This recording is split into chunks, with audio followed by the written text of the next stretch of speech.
Hey everybody, welcome into Lettermen Row. It's a rapid reaction. It was Ohio State 73, Wisconsin 55, a dominant performance from the Buckeyes inside Value City Arena. This is all presented by Byers Auto. That is Zack Carpenter. I'm Spencer Holbrook. This is weird. I've never hosted one of these before. Austin is usually the host. He had some obligations today, so this is who you're getting. Believe it or not, this is the first take. We thought we would take multiple takes, but you know what? I'm proud of you. You got through that introduction like pretty squeaky clean, like a veteran. There's nothing better than pointing that out. There we go. Yeah, exactly. Because now I definitely will mess up some point through this, and we'll just power now it you have confidence. There we go, baby. And speaking of confidence, great segue there. E.J. Liddell, 28 points, 9 rebounds, only 2 turnovers. 2 of them came in the first 6 minutes of the first half. He was absolutely dominant. In my opinion, this is a Big Ten Player of the Year statement early in December. I know there's a long way to go. I think 18 more conference games still. But the way he's playing right now elevates this entire roster around the perimeter, down low, on the defensive end. He's a shot blocking machine.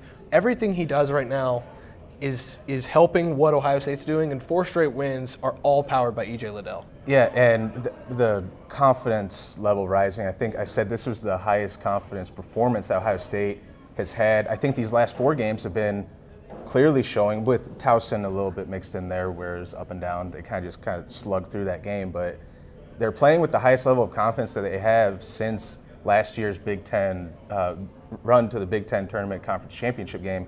And E.J. Liddell, like you said, I don't know if he would be the betting favorite, but he'd be one of the 2 or 3 to win Big Ten Player of the Year as it stands right now. And I just remember watching them during the game.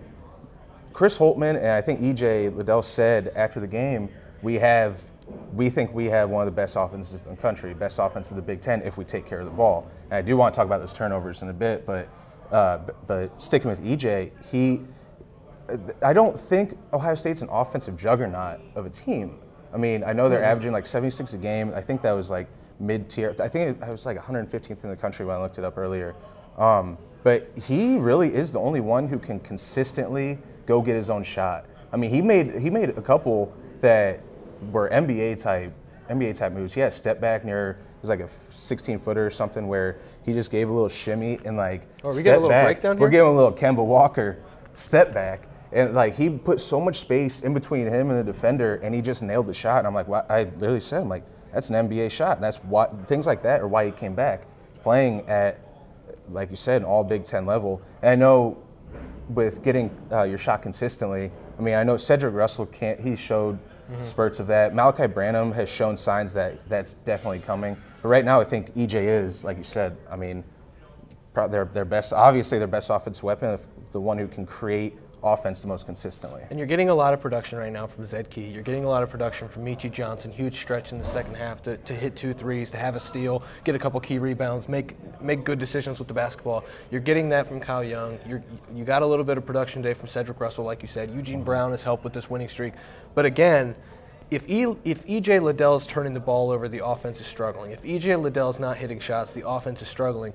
And when he's playing at the level that he is right now, when he hits, and I think it all goes back to the game winner, I guess the game sealer against Duke, and to hit that shot in that setting, on that stage against the #1 team in the country then at the time, to hit that shot and to take that confidence, you know, it could have just been a one game sample size.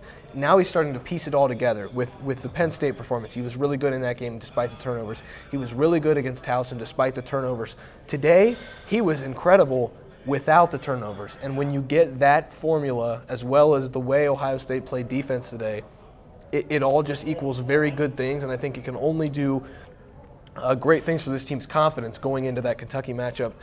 I think one of the biggest takeaways from this game was just the ability to weather a storm of Brad Davison getting his and Johnny Davis getting his for Wisconsin, and still being able to assert your dominance. You know, all those rebounds, all of those stops in the second half, the slow-paced nature of Wisconsin. You get a lead like that, it feels insurmountable, and I think the Buckeyes took advantage of that. And EJ and that defensive rebounding strength in the first half is what kind of, I mean, I say kept them in the game. They had a 5-point halftime lead, but because they had a 22-10 rebounding margin over Wisconsin in the first half. EJ had 14 points. No one else was above, I don't think, 5 points. I think Cedric Russell had 7. Yeah, okay, yeah. Remains. And that's what Chris Holtmann talked about after the game is defensive rebounding has been one of our weaknesses. So to see them absolutely dominate on the glass, I can't remember the final rebound margin, but I think it was like 48 to 27 on the rebounds. And this is a Wisconsin team that Chris Holtmann described as the most physical challenge of the year. It was going to be a really tough test. I know Wisconsin was missing 2 guys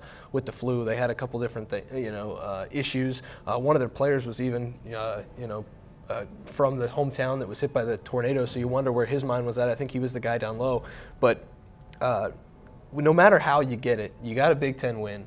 It's almost a 20-point Big Ten win, and you out-rebound that physical team, that methodical team by 21 rebounds. You've got to feel great about what you did today, regardless of what was on the other side. And this was a completely different test from Duke. This was a physically natured Wisconsin team like they always are, where they're going to pack it in, play hard-nosed half-court defense, and then slow it down and kind of grind it out in the half-court. So to pass this type of test when your weaknesses are rebounding and turnovers, I think that pays huge dividends ahead of next week against a Kentucky team that is a completely different type of test. It's more of a Duke challenge. Yeah, exactly. You're going to have a team that has all the 5 stars. They love to get up and down. They're like top 25 in scoring in the country. So they're going to push the pace a lot more than Wisconsin does. So I'm curious to see, because like I said, I wanted to talk about those turnovers. Ohio State's averaging 12.3 turnovers per game this season, which is I think that's like 130th in the country. And they almost matched that in the first half with those 10 first-half turnovers. And you can see Wisconsin didn't really capitalize. I think they had like only 9 or 10 points off of turnovers, but you can see that when Ohio State or E.J. Liddell are turning it over, they just lose their rhythm. I mean, obviously basketball is a rhythm sport, and when they lose their rhythm, things get slow, they get stagnant, they're not moving the ball side to side, they're kind of stiffening up and playing careful instead of just playing loose and and showing what they can do. Second half, they had 1 turnover in the first 8 minutes, and that's when they completely took over the game. Yeah, they went on a 15-7 run right out of the gate in the first 8 minutes, 1 turnover during that time, and finished with 4 turnovers in the half. So I think that's why there was like 5 or 6 questions asked in the post game about turnovers, because I really do believe that that's sort of taking care of the ball. It sounds so simple and so dumb, but taking care of the ball is the engine that makes this offense go, because they can establish their rhythm and create more opportunities for themselves. I wonder, as we wrap things up on Rapid Reaction presented by Byers Auto, I wonder if the way that Wisconsin plays, the methodical nature, the slow-paced, half-court style, actually played into Ohio State being able to take care of the basketball. And I know Wisconsin pressures the ball. I know they play really good defense, but when you're a team that plays really slowly, it almost allows the other team to kind of slow down a little bit too. And it looked like the guard play for Ohio State wasn't as fast-paced because of the opponent. It wasn't as sporadic because of the opponent. They were just even-keeled. They were slow. Even Ohio State, when they were in the break, they were methodical with what they were doing. I hate to keep using that word, but when you see a team that struggles with turnovers against a defense that's really good at creating those turnovers, and then you come into a game like this expecting, maybe things could get a little sideways for Ohio State, maybe a little sloppy at times, and then to see them take care of the ball the way they did in the second half when it was really a crucial point in that game, you just wonder, did that slow pace for Wisconsin actually play into helping Ohio State take care of the basketball? That's got to be something that they can take from this game and look at the film and say, hey, look, when we slow down a little bit, when our guard play is better, we're going to be better because we know what we're going to get from EJ. Chris Holtmann's got to be saying that to his guys. This is what this team can be, if the guards take care of the ball too. My last point that I want to make is just this. What do we see in March in NCAA tournament games? The game slows down. The half-court possessions are even more critical than they ever were during the regular season. And I think this was this. I'm not saying this felt like an NCAA tournament game, but this kind of, pace felt a little bit like that. So I think it was a great test for them.